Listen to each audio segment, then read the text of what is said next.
Good morning, good moedim l'simcha. Thanks for tuning in to the Kila Chari Torah Halachos Review. Monday, October 5th, we started speaking before Yom Tov about the laws of taking the lulav and making the procession, the hakafos around the bima on Yom Tov and on Chol HaMoed, which we did start doing on the second day of Yom Tov, on Sunday.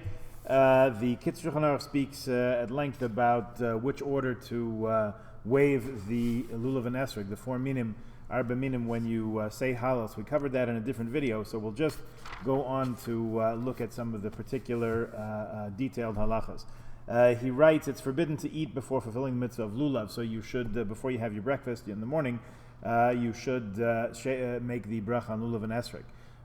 However, sometimes if you get, nowadays, the earliest time to do it is, about 20 to 7 or so. So if you're up before that and you want to have your coffee in the sukkah, so that you could do, because it's too early. You have to wait until daybreak to make the bracha on lulav and esrog.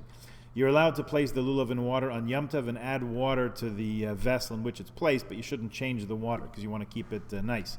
Nowadays, we can just wrap it up and keep it in the fridge. On Chol HaMoed, it's a mitzvah to change the water for the purpose of keeping the lulav fresh and beautiful, and there is a custom, some people do this I suppose, to buy fresh aravas on each day of Chol HaMoed for the lulav, so you change it each day to enhance the beauty of the mitzvah. Many of us are sort of skating along on the with the aravas that came with the set. If you're careful about it, they can last most of the time, but you can go to the lulav and esrog vendors on Bathurst Street and get yourself an extra set of nice Muncie aravas for a couple bucks, I'm sure. We're not supposed to smell the fragrance of the hadassim during the 7 days of Sukkot, even on Shabbos. But you can smell the aroma, the beautiful aroma of the esrog on Shabbos. And if you do that, you should say the bracha hanosein reach tov b'peres. Blessed are you, God, who places a good aroma into fruit. That's the particular blessing. Back when we learned the laws of blessings, they're supposed to say when you smell a beautiful, delicious smelling fruit. On the other days of Sukkot, you shouldn't smell it, even when you're taking it to fulfill the mitzvah, because then it's questionable if you make a bracha on the smell or on the taking. So it should only fulfill one purpose. The lulav is muktzah on Shabbos. This past Shabbos we don't use it. Next Shabbos will be finished already. This Friday, Hoshana Rabbah, is the last day for taking the lulav and esrog. So since you're allowed to smell the esrog on Shabbos, we said it's not muktzah, so you can handle it, and you can even put it back in the container which it came from, wrapping it up in the cotton or the foam, whatever it is, which has already absorbed some of the fragrance.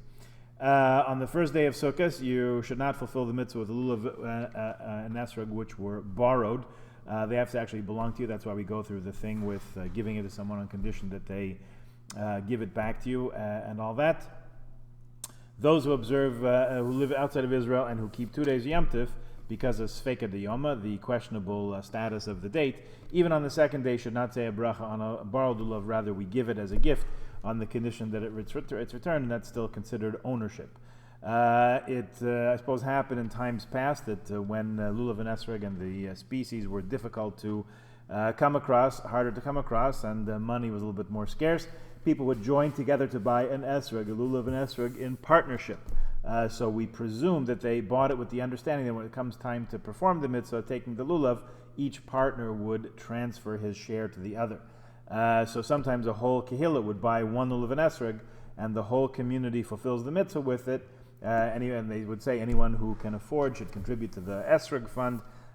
Even better is to fulfill the mitzvah with a lulav and esrog that belongs to an individual, because the individual's transfer of ownership is more effective. For one person to say, I hereby give you this as a gift, conditioned upon you returning it to me, giving it to me back as a gift when you're done with it, is in laws of ownership more effective than a whole bunch of corporate ownership. Maybe someone wasn't sure about it or didn't understand it, so we run into all kinds of questions.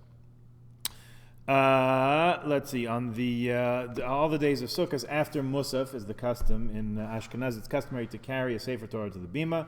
We leave the Aron open until the end of Hoshanas, when the Sefer Torah is returned to the Aron. Everyone who has a lulav and esrog circles the bima where the Sefer Torah is held while the Hoshanas are recited. Each day they circle the bima once. But on the 7th day of Sukkot, Hoshana Rabbah, all the Svarim, all the Torahs are taken out of the ark and brought to the bima, and the bima is circled 7 times. which is a Zeicher HaMikdash. It's a remembrance of the Beis HaMikdash, where each day of Sukkot they would circle the altar once, and on the seventh day 7 times. We make hakafas starting to the right, since the Sefer Torah is on the bima, and the whole kehillah should turn towards the Sefer Torah on the bima. The right side faces north, so you move in a northerly direction. A person who owns a lulav and esrog does not circle the bima, manifests poor conduct. In some communities, it's customary in Hoshana Rabbah and Simchas Torah, after they take all the Sefer Torah out of the ark, to put a candle in it, burning candle in the ark. It suggests that the Torah is light, and when the Torah is not there, you need another light. This is not a proper custom, should be abolished, because you're not supposed to use the Aron HaKodesh for other purposes other than housing a Sefer Torah, even on a temporary basis. Thanks for tuning in. Please join us again tomorrow. Have a good moed.